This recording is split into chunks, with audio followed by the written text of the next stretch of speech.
কলেজের প্রথম দিন। ক্যাম্পাসে একগুচ্ছ নতুন মুখ। তাদেরই ভিড়ে দুজন অপরিচিত তরুণ তরুণী, অর্ঘ্য আর মিষ্টি। প্রথম পরিচয় ইংরেজি বিভাগের ক্লাসে। মিষ্টি ঘাড় ঘুরিয়ে অর্ঘ্যের পাশে বসেছিল। তোমার কলমটা দেবে? আমারটা খুঁজে পাচ্ছি না।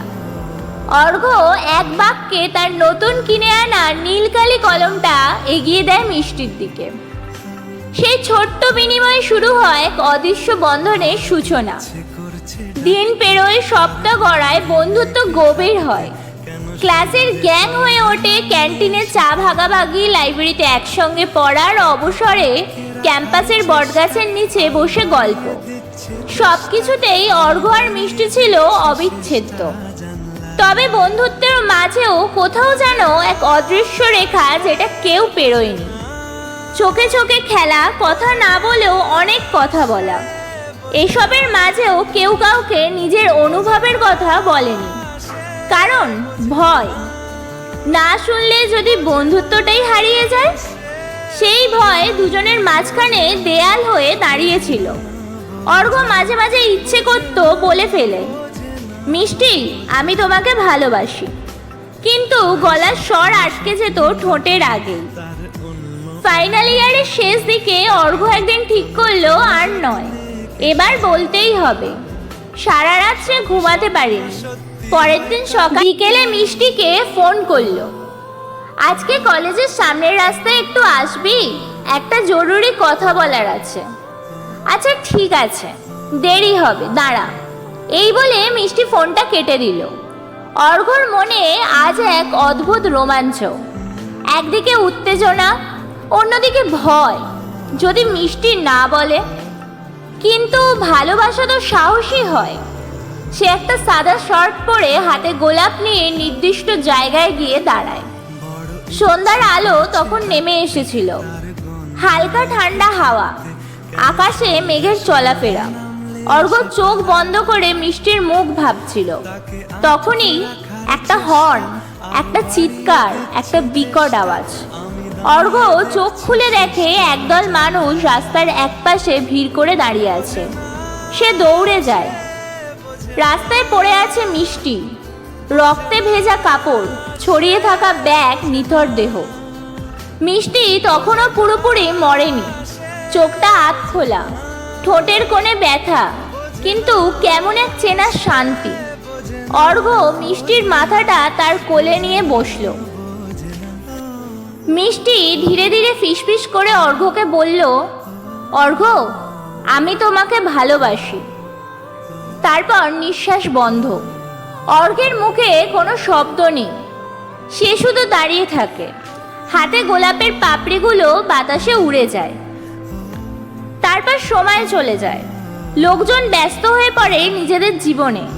বন্ধুরা চাকরি, সংসার, অন্য প্রেমে জড়িয়ে পড়ে। অর্ঘ্য পড়ে থাকে এক জায়গায়, একদিনে 12ই ফেব্রুয়ারি, যেখানে মিষ্টি এসেছিল, বলেছিল ভালোবাসি, আর চলে গিয়েছিল।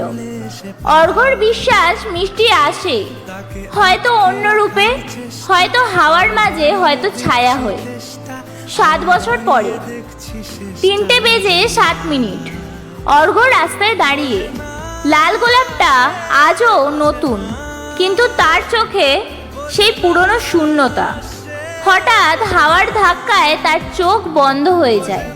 সে একটা গন্ধ পায়, মিষ্টির প্রিয় পারফিউম।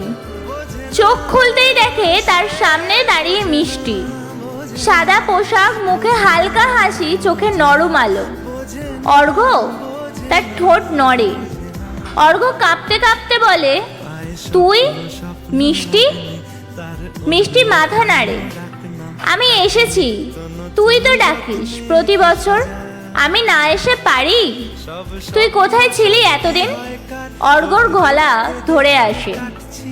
আমি তো তোরই পাশে ছিলাম অর্ঘ্য, শুধু তুই দেখতে পাসনি। তোকে বলেই গিয়েছিলাম ভালোবাসি। তোকে বলা হয়েছিল একবার, আর তুই তোরটা বলিসনি।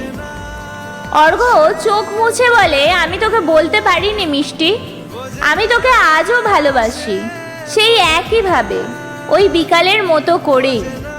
মিষ্টি ধীরে ধীরে এগিয়ে আসে, গোলাপটা নেয়। সেই ছোঁয়া হিমেল, অথচ শান্তিময়। ভালোবাসা মানে তো সময়ের মধ্যে বেঁধে রাখা নয় অর্ঘ্য। ভালোবাসা মানে অপেক্ষা, আর তুই সেটা করেছিস নিঃস্বার্থভাবে। তুই চলে যাস না মিষ্টি, আজ থাক একটা দিন। আমি তোকে ছুঁতে চাই। মিষ্টি হেসে বলে, আমি আছি অর্ঘ্য সবসময়, শুধু তুই ছুঁতে পারিস না। তুই বাঁচ, ভালোবাস, অন্যদের মধ্যে আমায় খুঁজে নিস। এই বলে হাওয়ার সঙ্গে মিলিয়ে যায় মিষ্টি। আজকের দিনে অর্ঘ্য এখনো ভালোবাসে, কিন্তু এখন সে অন্যভাবে ভালোবাসে মিষ্টিকে। প্রতিটা ফুলে, প্রতিটা শিশুর হাসিতে, প্রতিটা গল্পে সে খোঁজে মিষ্টিকে। প্রতি বছর 12ই ফেব্রুয়ারি সে গোলাপ নিয়ে যায় রাস্তার ধারে, তারপর দিয়ে আসে পথ চলতি কারোর হাতে। কারণ সে জানে ভালোবাসা ছড়িয়ে দিতে হয়, আটকে রাখতে নয়। অর্ঘ্যর ভালোবাসা আজও বেঁচে আছে, এক অপূর্ণ গল্পের মতো, এক চিরন্তন অপেক্ষার মতো। আর মিষ্টি, সে আসেই প্রতিবার, অর্ঘ্যর চোখে, বাতাসে, আর এক টুকরো হৃদয়ের গভীরে। ভালোবাসা কখনো দেরি করে বলা উচিত নয়, কারণ সময় থেমে থাকে না, কারো জন্য অপেক্ষা করে না মৃত্যু। আর শেষ মুহূর্তে বলা ভালোবাসি অনেক সময় হয়ে যায় শেষ প্রাপ্তি, কিন্তু কখনোই শেষ উত্তর নয়। জীবন অনিশ্চিত, সম্পর্ক সময় সীমাবদ্ধ।